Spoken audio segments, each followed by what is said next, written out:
Señor esté con ustedes. Y con tu espíritu. Lectura del Santo Evangelio según San Mateo. Gloria a ti, Señor.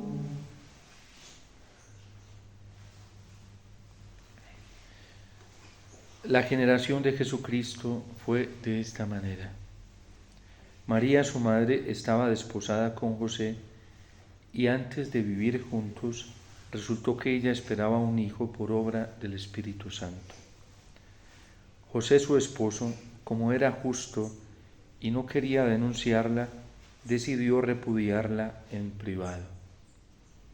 Pero apenas había tomado esta resolución, se le apareció en sueños el ángel del Señor y le dijo: José, hijo de David, no temas acoger a María tu mujer, porque la criatura que hay en ella viene del Espíritu Santo. Dará a luz un hijo, y tú le pondrás por nombre Jesús, porque él salvará a su pueblo de sus pecados. Todo esto sucedió para que se cumpliese lo que había dicho el Señor por medio del profeta. Miren, la Virgen concebirá y dará a luz un hijo, y le pondrá por nombre Emmanuel, que significa Dios con nosotros. Cuando José se despertó, hizo lo que le había mandado el ángel del Señor y acogió a su mujer. Palabra del Señor. Gloria a ti, Señor Jesús.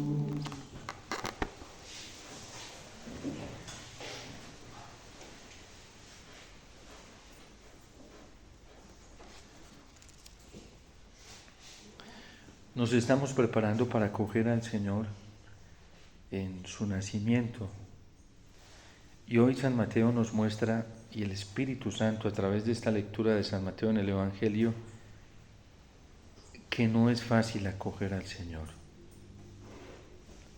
De hecho, a San José, hoy, con un realismo clarísimo nos lo está mostrando el Evangelio, a San José le costó. Su capacidad racional no le dio para entender lo que estaba pasando. Tampoco su capacidad sentimental, que es más de tipo científico, no le dio para comprender, para entender lo que estaba pasando, y por eso San José, en silencio, para no hacerle daño a la Virgen, decide retirarse y apartarse de ese proyecto. ¿Cuántas cosas pudieron haber pasado por el corazón de San José? Sentimientos de indignidad por no comprender, también sentimientos de miedo, como nos lo muestra hoy el Evangelio de San Mateo, por algo que él no lograba captar. Y vemos que incluso en San José hay un retraso, no muy largo, corto, pero hay un retraso para entrar en la hondura del misterio de Dios. La lógica de la Virgen es mucho más rápida, porque ella se deja llevar por la fuerza sobrenatural de la fe y no se detiene en el dato que le da la razón o que le dan los sentimientos. Porque si ella se pone a darle vuelta racionalmente a lo que le está anunciando el ángel, que van a ser de ella el Mesías, que va a ser el Emmanuel, que va a ser el Salvador, la lógica racional nunca va a entender eso. Ella pregunta: ¿y cómo será posible esto que no conozco varón? Pero no se queda dando vueltas ahí. El ángel le da una explicación sobrenatural en donde solamente esto puede ocurrir por el poder y la gracia de Dios, y ella decide someterse a eso, no dar más vueltas. Sus sentimientos basados en los sentidos van a evidenciar otra cosa, pero ella prefiere no darle vueltas a eso y fiarse de una palabra que le está anunciando Dios. a través del ángel Gabriel, que es la misma palabra que ella ha leído en los Salmos, es la misma palabra que ella ha leído en el Pentateuco, es la misma palabra que ha escuchado en los profetas. Esto que Jeremías nos está anunciando hoy, la Virgen lo meditó más de una vez. Saldrá un renuevo del tronco de Jesé, y ella lo esperaba y lo pedía y lo anhelaba y deseaba que eso ocurriera por la magnitud de pecado y de maldad que a ella le estaba tocando ver en el mundo, por la corrupción tan terrible que había en el contexto en el que ella vivía, por la confusión tan alta a nivel religioso y espiritual en el que a ella le tocó vivir, porque le tocó vivir en medio de una confusión muy alta.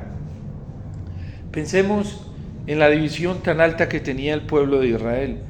Tenía 6 sectas. Todas hacían parte del pueblo elegido, pero cada secta tenía una orientación diferente, enseñaba la fe de una manera diferente, comunicaba la vida espiritual de una manera diferente, enseñaban el criterio moral de una manera diferente, hablaban del reino de Dios de una manera diferente. Tanto los zelotas como los helorianos, como los fariseos o los escribas, los saduceos, todos tenían concepciones diferentes de Dios, pero hablaban del mismo Dios. Ustedes saben lo que eso le puede generar, la confusión que eso genera en la conciencia de las personas. A la Virgen le tocó vivir en ese contexto. Y la Virgen optó solamente, no por ponerse a escuchar lo externo, la Virgen optó por dedicarse a escuchar la palabra de Dios y a orar con ella. Y eso le ayudó a vencer sus miedos, que seguramente le dieron, de una manera más rápida a la luz de la palabra del Señor, orando con la palabra del Señor. Y ella vence el miedo más rápido que San José. De hecho, San José la sigue a ella, porque se convierte en un ejemplo muy grande para él. Y la actitud que toma San José es la actitud de un hombre prudente. No la difama, no obra precipitadamente, no se pone a tomar decisiones a la loca, en silencio. Y cuando alguien tiene esa actitud, tiene la garantía de que Dios se pueda manifestar. Una de las situaciones que se suscita en nuestro interior cuando tenemos pruebas y tribulaciones es el miedo, y el miedo nos vuelve desesperados. Queremos las cosas inmediatas y hay una tentación de la inmediatez, y muchas veces picamos esa inmediatez porque no queremos sufrir. La prueba y la tribulación, mientras encontramos la respuesta de Dios, nos genera unos cuadros de ansiedad, de angustia muy altos. Y si nos dejamos arrastrar por esos cuadros de ansiedad y de angustia, caemos en la desesperación. Y cuando uno cae en la desesperación, todo eso lo genera el miedo. Cuando uno cae en la desesperación y toma decisiones así, uno mete las patas. Termina haciendo lo que no debe. Termina cayendo en el pecado. San José decide, dentro de la paciencia, en silencio, retirarse. Estos momentos que estamos viviendo, tanto a nivel mundial como eclesial, tienen que llevarnos a mirar a San José. El drama que estaba viviendo San José en estos momentos no era menos doloroso y preocupante y angustioso para él que el drama que estamos viviendo nosotros ante tantas amenazas que tenemos, ante tantos peligros en los que nos vemos envueltos, ante tanta confusión. Los niveles de desesperación hoy son contaminantes hasta donde ya no más. Y la gente, en ese afán de buscar una solución, busca alternativas, se mete por acá, por allá, comienza a hacer prácticas religiosas y espirituales, y resulta que terminan contaminándose y terminan más confundidos que en la paz del Señor. Nosotros tenemos que aprender de San José, que también sufrió, que también padeció como nosotros, que también fue probado a niveles más altos que nosotros. tenemos que aprender de él la prudencia y la paciencia. De hecho, el apóstol San Pedro dice que tenemos que tener paciencia mientras Dios se manifiesta, porque ahí es donde Dios purifica nuestras intenciones. El inmediato es porque tiene intenciones que no son tan puras. No vive abandonado a la voluntad del Señor, sino que todo lo espera o de Él mismo o de los demás, y siempre termina embarrándosela. San José, por lo menos en silencio, decide retirarse y orar, porque tampoco se retira por allá a dormir o a dejarse llevar de la angustia, de la tristeza. Se retira a orar, y en la oración el Señor le responde: no tengas miedo. Es la primera palabra que vamos a escuchar del Señor cuando sabemos esperar. No tengas miedo. No tengas miedo, que yo estoy contigo, yo te direcciono, yo te oriento. No tengas miedo, porque lo que hay, no tengas miedo de acoger a María, tu mujer, porque lo que hay en ella viene del Espíritu Santo. ¿Saben dónde está oculto el Espíritu Santo para nosotros? En las pruebas y en las tribulaciones. Por eso el que se esconde de las pruebas y las tribulaciones y anda buscando refugios por ahí, nunca va a llegar a una experiencia del Espíritu Santo. ¿Dónde experimentaron los tres jóvenes la presencia y la gloria, la intervención del amor de Dios? No fue fuera del horno de fuego. De hecho, cuando Nabucodonosor los llama para que desistan de ser fieles a Yahvé Dios y apostaten, le dicen al rey: no vamos a apostatar. Y les pregunta al rey: ¿y quién los podrá librar del horno de fuego y de mis manos, del castigo que yo les voy a imponer? ¿Quién los podrá librar? Y ellos le dicen: nuestro Dios puede librarnos. Y si no nos libra en estos momentos, nosotros no vamos a renegar, porque nos librará para la vida eterna. El cristiano siempre tiene salidas. Puede que nos quiten todo, que nos calumnien, que nos encierren y hasta que nos quiten la vida. Pues eso sería una bendición.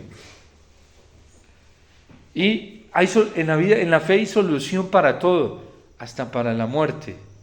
La gente suele decir un dicho que es muy popular y dice: tranquilo, que para todo hay solución en la vida, menos para la muerte.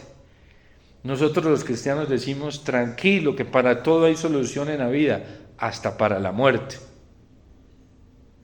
Porque como nuestra esperanza no está puesta en este mundo, sino en la vida eterna, la muerte se convierte en una bendición.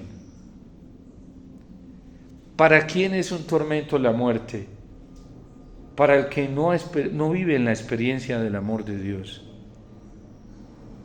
Para el que vive en la experiencia del amor de Dios, la muerte se convierte en un regalo. San Francisco la llamaba hermana muerte. De hecho, me imagino que por eso en las imágenes de San Francisco lo ponen con una calavera en los pies, ¿sí?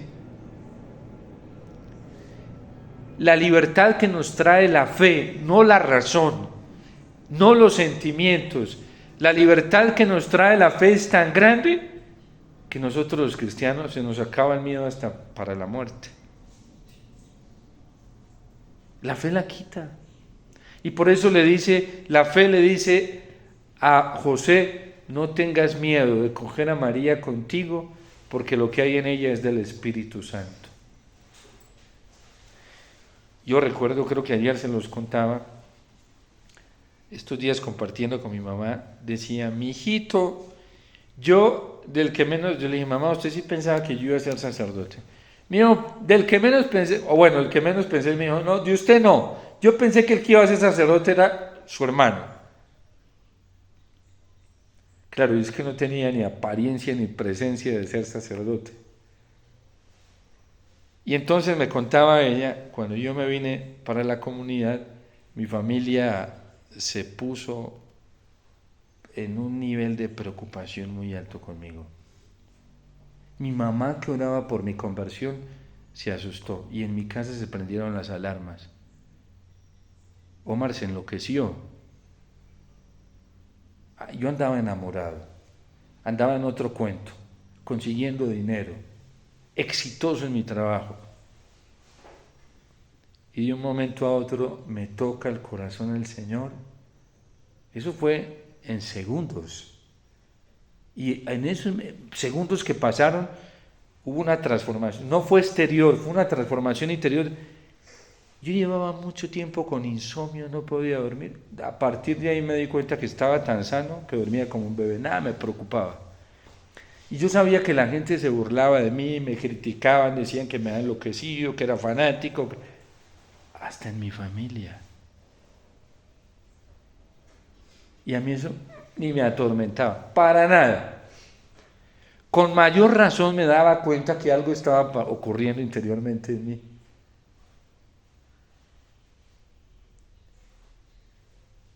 Y miren el Señor la gracia que da. Yo no digo que a mí no me da miedo. Hay veces el diablo viene a tentarme y me agarran los pánicos, pero llego al Señor, sobre todo cuando llego a su palabra y a la Eucaristía y a la Virgen con el Santo Rosario. Eso es una cosa fascinante. Yo digo, ni un medicamento es capaz de hacer esto tan instantáneo. Ni una terapia psicológica. Es increíble lo que pasa interiormente en el corazón de uno. Y entonces ya lo que es miedo se convierte en fortaleza. A veces cuando yo predico se asusta más la gente que me escucha que yo, ¿sí? Por lo que me pone a decir el Señor. Porque el Señor va quitando, yo no digo que no he tenido miedos, pero el Señor me los quita, eso es una cosa impresionante. Y ese es el Mesías que está por manifestarse y quiere manifestarse en todos. Porque San Pablo le dice a Timoteo, Dios no te dio un espíritu de cobardía y de miedo. El que se deja guiar por el miedo, por la cobardía, se convierte en un esclavo de sí mismo, del mundo y del pecado. Eso ténganlo por seguro. Que el que sigue a Cristo por miedo termina cayendo en el pecado. De hecho, San Pablo dice en la carta a los romanos que el pecado, valiéndose de la ley, comenzó a meterle miedo. Cuando a uno le van llegando pensamientos, no, usted se está volviendo muy radical, usted se está volviendo muy esto, usted se está volviendo muy esto, y producen miedo, ya uno sabe de dónde viene eso, viene el demonio. Porque el Espíritu Santo no produce eso, y menos cuando uno decide entregarle su vida al Señor. ¿Por qué no nos da miedo cuando vivimos para el mundo, cuando vivimos para el pecado? ¿Quién es el que nos da esa tranquilidad? Hay gente, cristianos en una vida doble, y en eso son tranquilos. Razón tiene el salmista de decir, para ellos no hay sinsabores. ¿Por qué no les da miedo? Porque el diablo los deja tranquilitos. No ven que el diablo sabe para dónde los lleva. Porque hay gente que el tener una mentalidad mundana, eso sí le da más tranquilidad. Y cuando tienen quien se la alimente y se encuentran gente que les alimente una mentalidad mundana, se sienten bien. Se sienten en su ambiente, en su confort, porque van para la perdición. Son libres de tribulación, libres de prueba. Para ellos no hay sinsabores. Y tienen todas las simpatías comunes en este mundo. Miren, uno tener el favor de la mayoría en este mundo es lo más peligroso que puede haber. Sencillamente por esto, la Constitución Dogmática Lumen Gentium dice que la Iglesia es un misterio, porque ella es santa por su cabeza, pero es pecadora por los miembros que caminamos en esta tierra. Todos los que estamos en esta tierra somos imperfectos. Y cuando uno se encuentra 10 o 15 católicos que le aplauden la imperfección y lo relajan a uno, póngase las pilas, porque ese es puro espíritu mundano. Cuando usted de esos 15 se encuentra 2 o 3 que le dicen, ánimo, camina por ahí, este es el camino, tú ya sabes que ese es el camino que conduce a la salvación. Siempre son menos que más, porque lo dijo Jesús. Ancho es el camino que conduce a la perdición y la mayoría entran por él. Qué angosto es el camino que lleva a la salvación y son pocos los que lo encuentran. Recuerden que Jesús se lo dijo al Padre: yo te alabo, Padre del cielo y de la tierra, porque estas cosas se las has enseñado no a la gente poderosa, sino a la gente sencilla. Así te ha parecido bien. En la iglesia temporal que vivimos, lo mínimo, por eso hoy el Salmo dice que escuchará al pobre que clamaba y al afligido que no tenía protector. El que fundamenta su seguimiento al Señor basado en la seguridad del dinero, del poder y de la fama, ¿ustedes creen que está dando un testimonio evangélico? Para ese su Dios es la plata. Para ese su Dios es la mayoría que le aprueba y le aplaude. Ese es su Dios, ese es su ídolo. Pero no es el Señor. En cambio, el que tiene luchas, pruebas, tribulaciones, se tiene que estar enfrentando constantemente a la persecución, a la incomprensión, pero todos los días camina, ahí está luchando a ese quien lo sostiene. Lo sostiene la simpatía de la mayoría, no lo critican. Lo sostiene es la fuerza del Señor. Lo sostiene el aplauso de la mayoría, no. Ahí está, sigue y continúa, porque lo sostiene el Señor.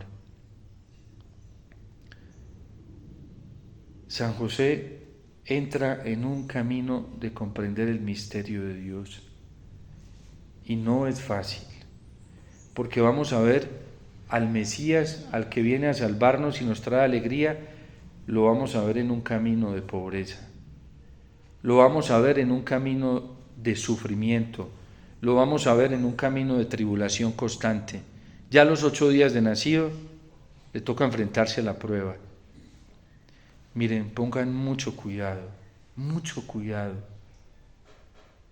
con esos consejeros espirituales que les prometen éxito y prosperidad sin la realidad de la cruz. Cuidado, de eso está invadida la iglesia, de esos que buscan la alegría en el contexto social.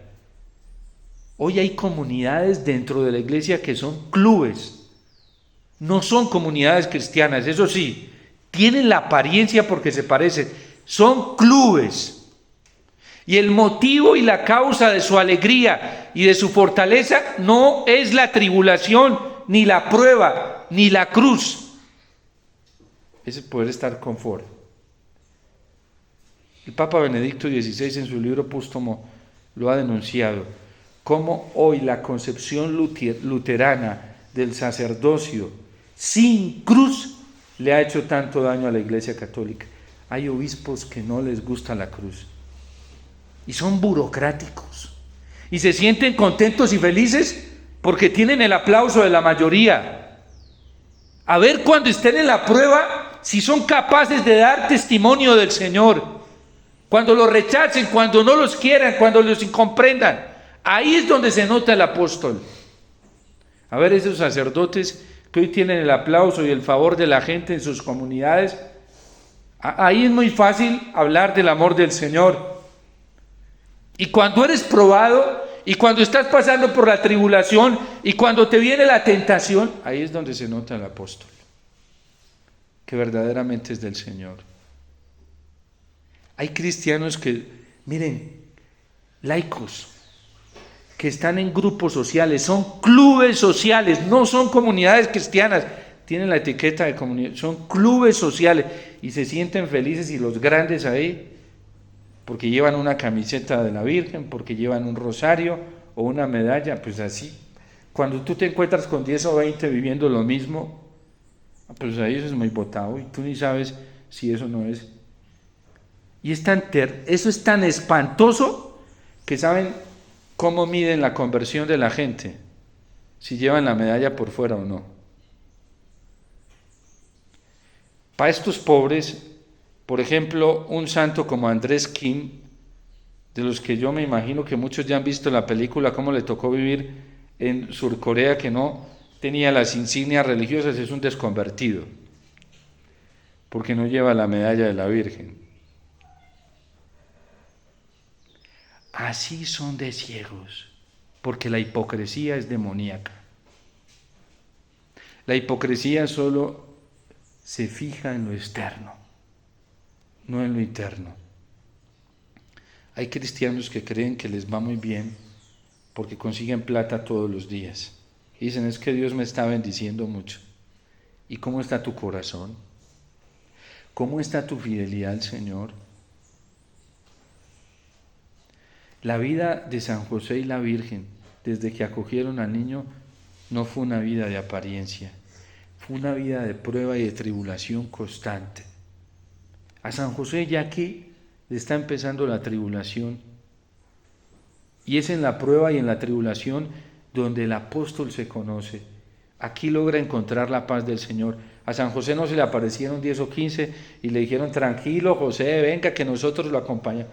No, se fía solamente de la fortaleza que le da la palabra del Señor.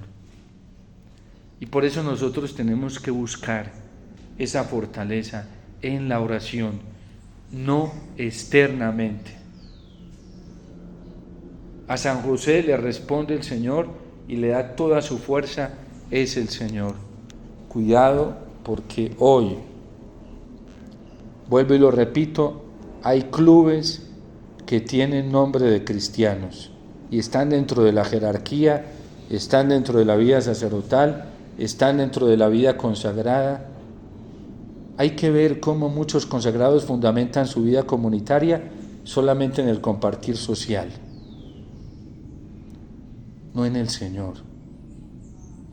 Su alegría es poder sentarse en como un grupo social, a compartir socialmente, pero su alegría comunitaria no brota de la Eucaristía, no brota de la palabra del Señor, no brota de la vida de gracia.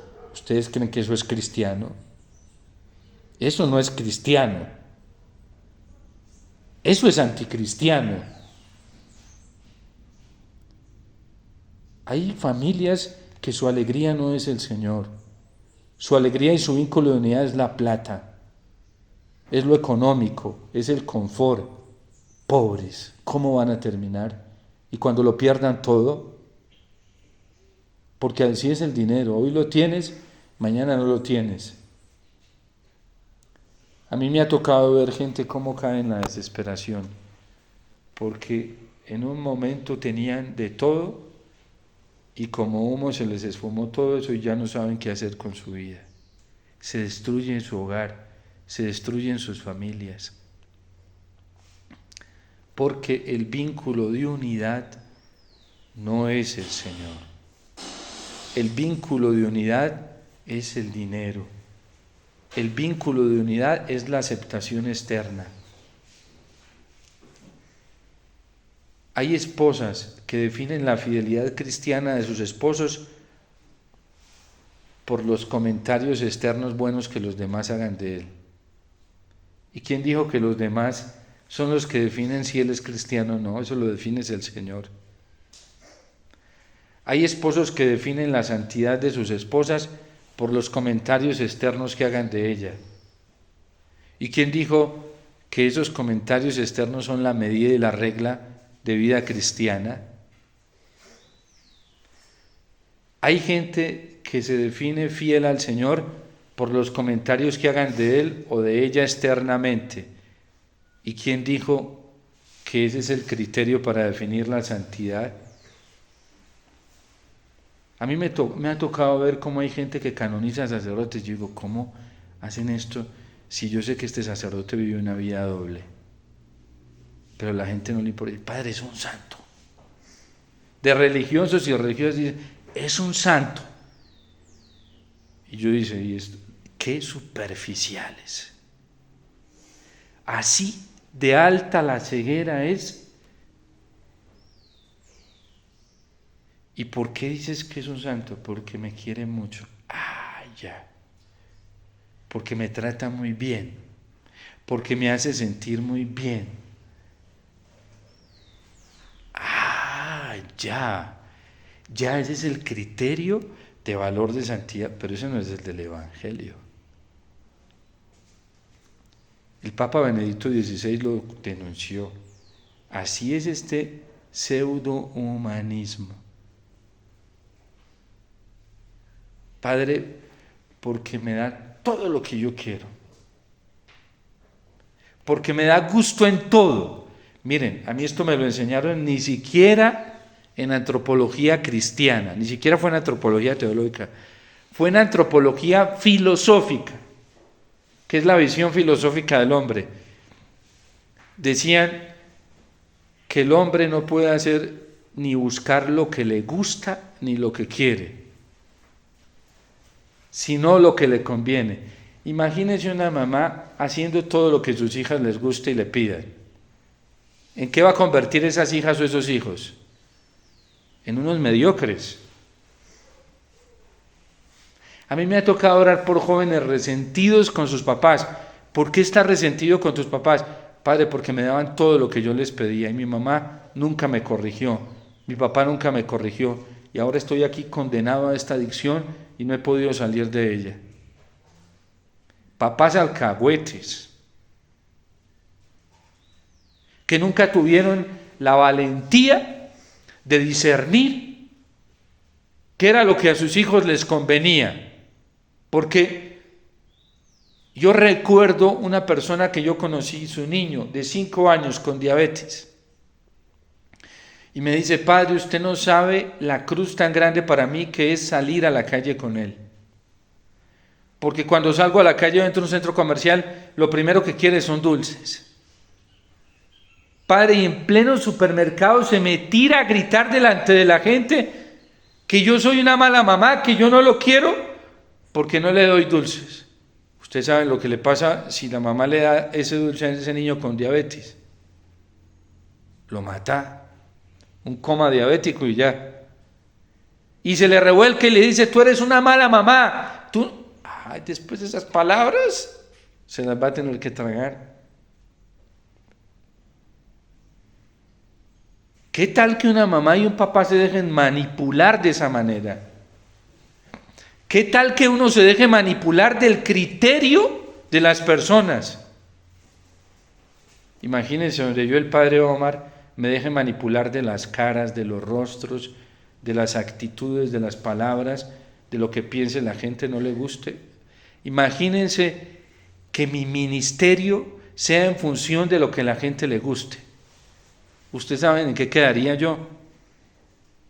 Y después cuando me muera, esa gente no es la que va a estar allá para responder por mí en el juicio. Pero hay sacerdotes así, hay consagrados así que se dejan manipular. Y cada uno de nosotros tendrá que presentarse delante del Señor a responder por sus obras, porque nos van a hacer un juicio basado en el amor, pero no en el amor nuestro, gracias a Dios, ¿sí?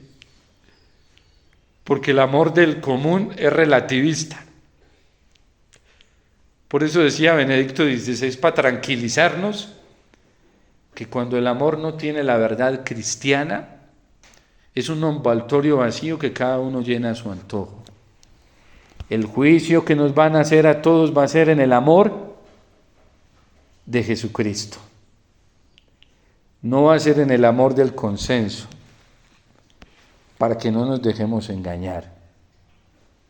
Por eso para San José el criterio es el amor de Dios, la palabra de Dios, no del consenso. Por eso decide retirarse en silencio. Pidámosle esa gracia al Señor, la actitud de San José, de esperar con paciencia, esa es la prudencia, con paciencia las respuestas del Señor en medio de la prueba, del sufrimiento y la tribulación, porque el Señor no las va a quitar. Y el que esté buscando una vida cristiana sin tribulación y sin pruebas, es una vida cristiana sin cruz, esa es del anticristo. Y la van a encontrar, pero esa los conduce a la perdición. Esa no los conduce a la resurrección. La vida cristiana está marcada por la prueba y es fascinante.